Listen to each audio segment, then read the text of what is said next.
So good morning students. So how are you all? जैसा मैंने आपसे कल कहा था कि कल इस लेसन को पूरा कंप्लीट कर देंगे, तो आइए देखते हैं स्टोरी कहाँ पर थी। तो स्टोरी थी कि मिस्टर गेस्लर बताते रहते हैं ऑथर को कि मेरे भाई की डेथ हो गई है। वो बहुत ही अच्छे आदमी थे, और कहते कहते अपने सर पर हाथ लगाते हैं जहाँ से उनके भी बाल उसी मात्रा में उड़े हुए थे जिस तरह से उसके भाई के उड़े हुए थे। और लेखक कहते हैं कि शायद that was the reason to die his brother, कि उनके भाई का मरने का शायद यही कारण था।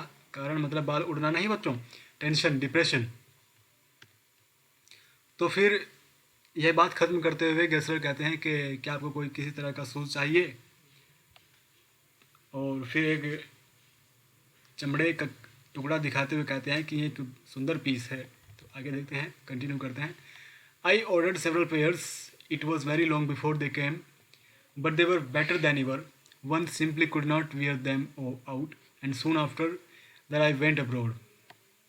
फिर लेखक बताते हैं, ऑथर बताते हैं कि I ordered several pair, several का मतलब होता है various, different types and many, कई तरह के। मैंने कई जोड़ी शूज़ ऑर्डर कर दिए, और फिर उसके बाद उन्हें आने में बहुत टाइम लगा। It was very long before the came, order करने के बाद वो घर पर ही भेजता था। जब बनकर आए वो काफ़ी टाइम उनको लग गया बनकर आने में, लेकिन वे पहले से भी ज़्यादा अच्छे थे। इस बार उन्होंने पहले से भी ज़्यादा अच्छे शूज़ बनाए थे। और इसमें लिखा है one simply could not wear them out. तो वियर आउट का मीन है कि घिस जाना, टूट जाना, खर्च हो जाना। तो one could not wear, one one simply could not wear them out, कि कोई व्यक्ति आसानी से उनको घिस नहीं सकता था, जल्दी ही वे शूज़ घिस नहीं सकते थे। And soon after then I went abroad, और फिर मैं जल्दी ही उसके बाद अब्रोड चला गया, आउट ऑफ कंट्री चला गया। It was over a year before I was again in London, और फिर तो एक साल बाद लेखक लंदन वापस आते हैं। And the first shop I went to was my old friends, और लंदन वापस आने के बाद सबसे पहली शॉप जिस पर मैं जाते हैं लंदन की, वो उनके उसी मित्र गेस्लर की होती है। विदेश से आने के बाद सबसे पहली शॉप किसकी विजिट करते हैं? अपने फ्रेंड गेस्लर की, उस शू मेकर की। I had left man of 60, I came back to one of 75, painted and worn, who genuinely this time did not at first know me। बताते हैं आई हैड लेफ्ट मैन ऑफ 60, कि मैं छोड़कर तो एक 60 साल के आदमी को गया था। I came back to one of 75, और मैं जब वापस आया तो मुझे लगा कि कोई 75 साल का आदमी वहाँ बैठा हुआ है, 75 ईयर्स ओल्ड आदमी वहाँ बैठा हुआ है। पिंच एंड वॉर्न, पिंच से मतलब है कि डिप्रेस्ड, चिंताजनक, चिंता में बैठा हुआ। और वॉर्न का भी यही सेम मतलब है कि वॉर्न से मतलब है टायरिंग, थका हुआ, कि थका हुआ और चिंतित व्यक्ति, डिप्रेस आदमी वहाँ बैठा हुआ था, जो कि लगभग 75 ईयर्स ओल्ड देखने में लगता था, जिसने जेन्युइनली मीन्स रियली, वास्तव में मुझे नहीं पहचाना। इस बार उसने उसको नहीं पहचाना। Did not at first know me, जिसने शुरू में मुझे नहीं पहचाना। Do you want any boots, he said, I can make them quickly, it is a slack time. Slack time से मतलब होता है जैसे टाइम, जैसे किसी शॉप की बिक्री नहीं होती है, धीमा, स्लो काम चलता है, उसको स्लैक टाइम बोलते हैं। ये आपको याद रखना, आपके स्पोकन इंग्लिश में बड़ा काम आएगा। कि मंदा आया हुआ था उस टाइम, उसके शूज़ नहीं बिक रहे थे। तो वो कहता है गेस्लर कि आपको कोई शूज़ चाहिए और मैं उनको जल्दी बना दूंगा भाई इस बार। वैसे तो बहुत दिनों में दिया करता था गेस्लर, लेकिन उस टाइम बेचारा कहता है कि मैं उनको जल्दी बना दूंगा, ये बहुत धीमा वक्त हम पर चल रहा है। I answered please please, I want boots all around every kind. हाँ, मैंने कहा कृपया बनाइए, और I want boots all around every kind, मुझे हर प्रकार के शूज़ चाहिए, ऑल अराउंड, जितना संभव हो सके। तो ये जो फ्रेज़ पीछे थोड़ा लौटता हूँ, आपको समझाता हूँ। ये जो कहा है इन्होंने, विलियम ने, ऑथर ने, कि मैं छोड़कर तो एक 60 वर्ष के आदमी को गया था, लेकिन जब वापस लौटा तो मुझे एक 75 ईयर्स, एक 75 वर्ष का आदमी वहाँ बैठा मिला। इससे आप क्या समझते हैं? मैं बताता हूँ। मैंने पहले भी इसमें मेंशन किया था पिछली वीडियो में कि वो आदमी इतना टेंस्ड था, इतना डिप्रेस्ड था, वो इतनी चिंता, इतनी टेंशन लेता था कि टेंशन में आदमी 20 साल का अगर हो तो वह 40 का दिखने लग जाता है।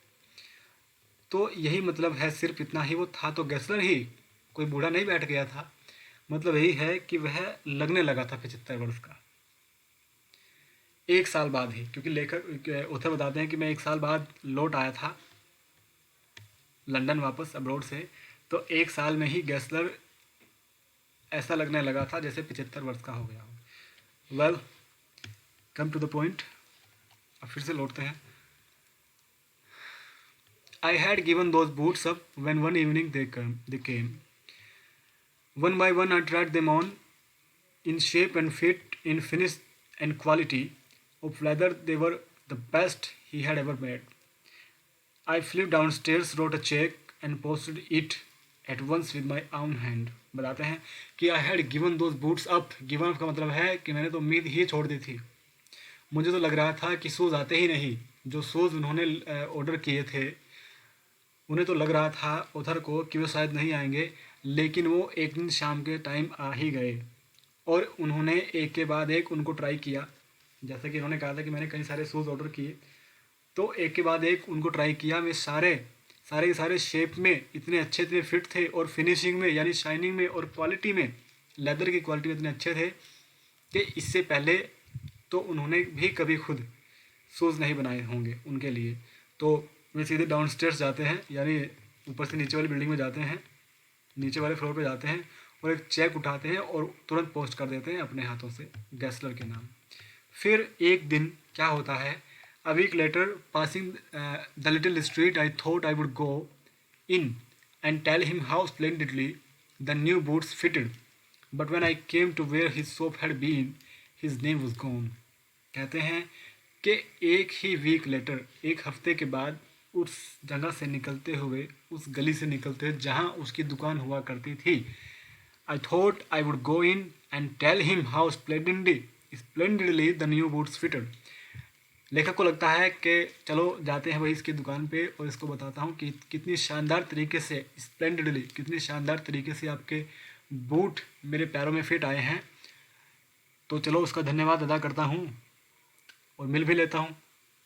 सामने को तो निकल के जा ही रहा हूँ दुकान के, लेकिन जब वह वहाँ जाते हैं जहाँ उनकी दुकान हुआ करती थी, where his shop had been, जहाँ उनकी दुकान हुआ करती थी, वहाँ पर उनके नाम का बोर्ड इस बार नहीं था। हिज नेम वॉज गॉन, उनका नाम वहाँ से हट चुका था, जा चुका था। I went in very much disturbed. In the shop there was a young man with an English face. Mister Gessler in, I said. जब मैं अंदर गया, थोड़ा डिस्टर्ब होकर गया, जैसे किसी अजनबी घर में आप कभी घुसे हैं तो आपको पता होगा, थोड़ा देख कर जाते हैं, थोड़ा डिस्टर्ब से जाते हैं होकर, तो पैर रुकते हुए उतर जाता है दुकान के अंदर। तो वहाँ पर एक जवान आदमी बैठा हुआ था विद एन इंग्लिश फेस, मतलब एक कोई अंग्रेज लोग बैठा हुआ था। इंग्लैंड का शायद लग रहा था देखने में, इसलिए उन्होंने इंग्लिश फेस कहा है। तो पूछते हैं कि मिस्टर गेस्लर यहाँ है? No sir, he said. No, but we can attend to anything with pleasure. We have taken the shop over. Taken over का मतलब है ले लेना। कि नहीं श्रीमान, वो तो यहाँ नहीं है, लेकिन हम हर तरह का, हर चीज़ को अटेंड करते हैं बड़े खुशी के साथ में। यानी हम भी ऑर्डर लेते हैं शूज़ का, और यह शॉप अब हमने ले ली है। Yes yes, I said, but mister Gessler, oh, he answered, dead. मैंने कहा कि हाँ वो ठीक है, मगर मिस्टर गेस्लर कहाँ हैं? तो वो आदमी कहता है कि वो तो मर चुके हैं, dead, but I only received these boots from him last Wednesday week. लेकिन मैंने पिछले हफ्ते के, यानी पिछले ही बुधवार को ये शूज़ उनसे लिए हैं, मैंने ये रिसीव किए हैं। पिछले ही बुधवार को तो मेरे घर ये शूज़ आए हैं उनके भेजे हुए, और आप कहते हैं कि ही वाज डेड। तो आगे देखते हैं। He said, poor old man starved himself. Slow starvation, the doctor called it. You see, he went to work in such a way, would keep the soap on, wouldn't have a soul touch his boots except himself. बताता है वह जवान आदमी जो अंग्रेज देखने में लगता था कि वह उस आदमी ने खुद को भूख से मार लिया. स्टार्व का मतलब होता है डाई ऑफ हंगर, भूख से मरना. The poor old man starved himself, कि उस बूढ़े आदमी ने खुद को भूख से मार लिया है. भूख से वह मरा है. जी हाँ, धीरे धीरे कि भूख से वह मरा है, ऐसा डॉक्टर कहते हैं. डॉक्टरों ने बताया है. आपने देखा होगा जब आप उनकी दुकान पर जाते थे तो उनके पास अपने शरीर की देखभाल करने के लिए या अपने लिए भी वक्त नहीं था. वो इतने तल्लीन रहते थे अपने शूज़ मेकिंग में, और जब उन्हें कोई ऑर्डर मिलता था तो वह उस ऑर्डर को बहुत टाइम देता था. लेकिन लोग आजकल के इंतज़ार नहीं करते. उसने हर एक ग्राहक खो दिया. He lost everybody. उसने प्रत्येक को खो दिया, यानी हर एक ग्राहक अपना खो दिया. और there he would sit going on and on, और वह यहाँ अकेला ही बैठा रहता था लगातार. मैंने भी उसे कहा कई बार, बताते हैं कि I will say that for him. मैंने भी ऐसा उनको कहा था. Not a man in London made a better boot, कि भैया लंदन में कोई भी आदमी अच्छे जूते नहीं बनाता है. But look at the competition, he never advertised. लेकिन कंपटीशन को देखो, बल्कि कंपटीशन ना जितना है वो देखो.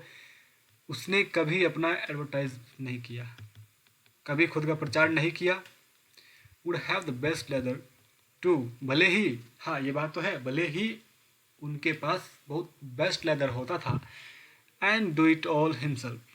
Well there it is. What could you expect with his ideas. खैर इतना ही. तो आप क्या उम्मीद करते हैं उसके विचारों से, कि उसके विचारों के बारे में आप क्या सोचते हैं. ऑथर को वो जवान व्यक्ति पूछता है कि क्या उसके विचार सही थे. बट स्टारवेशन, लेकिन भूख. फिर ऑथर पूछता है लेकिन इससे भूख का क्या क्या मतलब है. कि आप कहते हैं भूख से मर गया. हाँ, वो टाइम लेते थे अपने काम को, अच्छी क्वालिटी प्रोवाइड कराते थे लोगों को, लेकिन आप भूख से मर जाना क्यों कहते हैं. तो बताते हैं, वह व्यक्ति बताता है, that may be A bit flowery as the saying is, but I know myself he was sitting over his boots day and night to the very last you see. तो कहते हैं कि ये और भी अच्छा हो सकता था, जैसा कि कहा जाता है. मतलब यह काम दूसरे अच्छे तरीके से भी किया जा सकता था, लेकिन वह नहीं करते थे. वे क्या करते थे, अच्छे तरीके से हो सकता था का मतलब ये कहते हैं कि दोनों चीज़ें साथ में मैनेज करी जा सकती थी, खाना भी और काम भी. अभी आप समझेंगे. जैसा कि मैंने खुद से जाना है, मैंने खुद से देखा है, वो रात दिन जूते ही बनाया करते थे. दुकान पर बैठे ही जूते बनाए जाया करते थे. To the very last you see, अंत तक. आपने भी देखा होगा. I used to watch him, मैं उन्हें देखा करता था. Never gave himself time to eat. Never had a penny in the house. ना तो उनके पास कभी भी खाने के लिए कुछ होता था, और ना ही उनके घर में एक भी पैनी होती थी, एक भी सिक्का, कोई रुपया, एक भी पैसा उन्हें घर में नहीं होता था. ना तो घर का खर्चा चलता था और ना ही खाने के लिए कुछ था. All went in rent and leather. और जितना वो कमाते थे थोड़ा बहुत, वो सारा घर के रेंट में और लेदर में ही चला जाता था. जो लेदर वो लाते थे शूज़ बनाने के लिए. How he lived so long I don't know.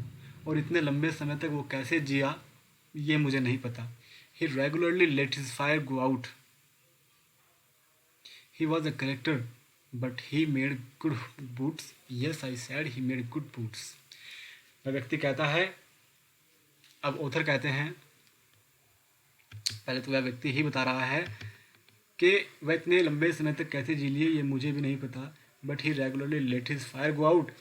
Someone fire go out का मतलब है, let someone's fire go out का मतलब होता है कि बर्बाद कर देना, मिटा देना, नष्ट कर देना, फिनिश करना, कि वे लगातार अपने आप को फिनिश करते रहे, लगातार खुद को धीरे धीरे स्टारवेशन भूख से मारते रहे। ही वॉज अ करेक्टर, वो इस तरह का ही करेक्टर था। लेकिन बहरहाल जो भी है, वो शूज़ बहुत अच्छे बनाता था। वह आदमी भी कह रहा है जिसने उसकी दुकान को खरीदा है कि हाँ, कुछ भी हो, वह भूखा मरता था, जो भी शूज़ बड़े अच्छे बनाता था। फिर ऑथर भी कहते हैं, जॉन गर्ल्सवर्दी भी कहते हैं, सॉरी मैंने एक बार विलियम बाय मिस्टेक और स्पीडली कह दिया था, जॉन गर्ल्सवर्दी भी कहते हैं कि हाँ, ये बात तो है भाई, शूज़ बहुत अच्छे बनाते थे। ही मेड गुड बूट्स, बूट्स बहुत अच्छे बनाते थे। तो अभी मैंने जब ये लेसन स्टार्ट किया था अपनी फर्स्ट वीडियो में इस लेसन की, मैंने आपसे कहा था कि मैं आपको बाद में ही बताऊंगा कि लेसन का नाम क्वालिटी क्यों रखा था। तो अभी आपको यह पूछने की भी ज़रूरत नहीं है, बताने की ज़रूरत है ही नहीं कि क्यों लेसन का नाम क्वालिटी रखा गया था, रखा है ऑथर ने। अभी आप समझ गए होंगे कि उस व्यक्ति ने अपनी पूरी ज़िंदगी लगा दी बेटा इस क्वालिटी को देने में लोगों को। मर गया, घर का खर्चा तक नहीं चलता था, कभी एडवर्टाइजमेंट नहीं किया, जितने कस्टमर थे वो भी जल्दीबाजी के वजह से चले गए, लेकिन क्वालिटी को उसने फर्स्ट नंबर पर रखा अपनी ज़िंदगी में। वो क्या करता था, अगर किसी ने उसको ऑर्डर दिया है तो बहुत टाइम लेता था ऑर्डर पूरा करने में, यानी जल्दबाजी नहीं करता था जिससे कि शूज़ ख़राब ना चले जाएं, कोई शिकायत का मौका ना मिले। क्वालिटी अच्छी देने के लिए वह बहुत टाइम तक एक ही व्यक्ति के ऑर्डर पूरे किया करता था, भले ही कितना भी वक्त लगे, भले ही 10 दिन लगे, 2 हफ्ते लगे एक जोड़ी शूज़ ही बनाने में, मगर क्वालिटी अच्छी देता था। इसलिए लेसन का नाम क्वालिटी रखा है। अब आप समझ गए होंगे और कहानी से आपने भी बहुत कुछ सीखा होगा, आई होप। डिस्कस करेंगे अपने फ्रेंड्स के साथ सभी, और आपस में डिस्कस करेंगे। अगर कोई क्लासमेट ऐसा है कि जो सेम क्लास में पढ़ता है और आपके आसपास रहता है, उससे इस लेसन के बारे में ज़रूर चर्चा करेंगे और एक दूसरे से डिस्कस करेंगे कि क्या इस कहानी की मोरल है, क्यों इसका नाम क्वालिटी रखा, कैसी आपको कहानी लगी। और कल हम इसके क्वेश्चन आंसर भेजते हैं। तो एक बार आप ये पूरा लेसन, मैंने पूरे लेसन को एक्सप्लेन किया है, आप भी पूरा लेसन एक बार पढ़ेंगे। सो थैंक यू और ख्याल रखना अपना। ठीक है, बाय। कल क्वेश्चन आंसर भेजते हैं बच्चों। ओके।